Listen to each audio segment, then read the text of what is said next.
Right. In this series, we're discussing about customer behaviors.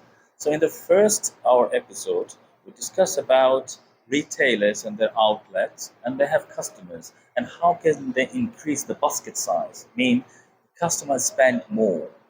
In the next episode, we discussed about how can data analytics help to bring your customer more frequently to your outlets.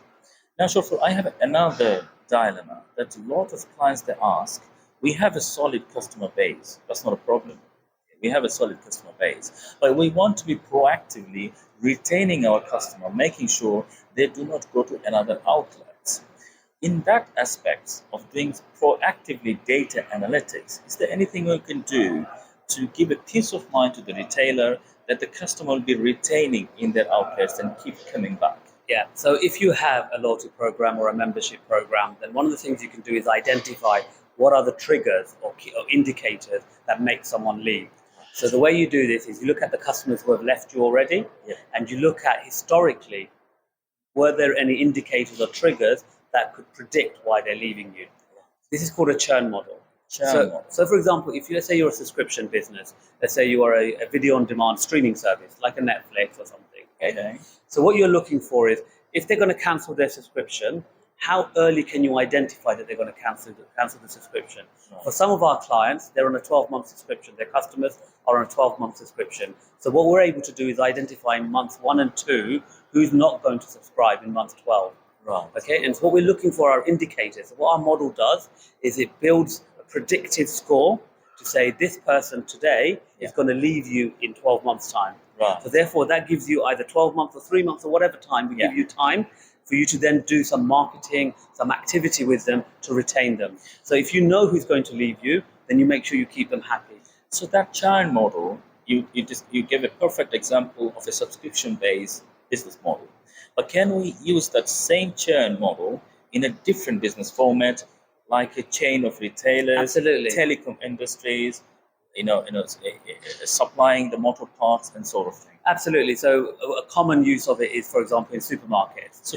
So what you see is if you have a loyalty program in a supermarket, you see your customers come, okay? Yeah. And then you might not see them for 4 weeks, 6 weeks, 8 weeks, which means you've lost them to someone else. Because in a supermarket, people have to buy almost every week, right? You have some products you have to buy. So these are daily essentials. Daily essentials. So you're not going to wait 6 weeks to buy them. Right. Sometimes you might see a 2-3 week gap because they've gone on holiday. But if they've had a gap of more than 4 or 6 weeks, then you've assumed that you've lost them.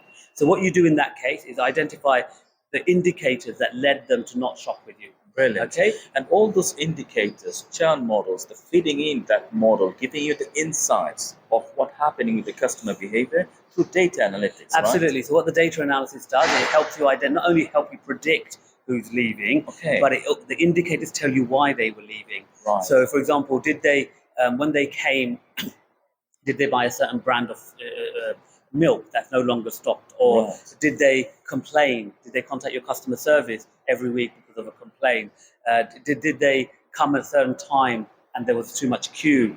So those indicators that helps you predict also helps you understand why they may be leaving you. And we have touched that in the last episode. The customers always say, do I have the data? Where is the data source? Because data is the ultimate fuel for your churn model.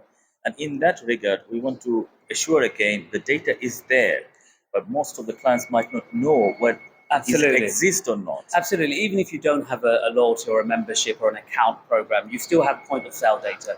So whether you're a coffee shop, whether you're a supermarket, whether you're a department store, you will have point of sale. Because you have to do the invoicing anyway. Yeah, you have to do the till receipt, right? Yes. So you have to record that. If you're a bank, if you're a telco, you have an account because you have to bill them.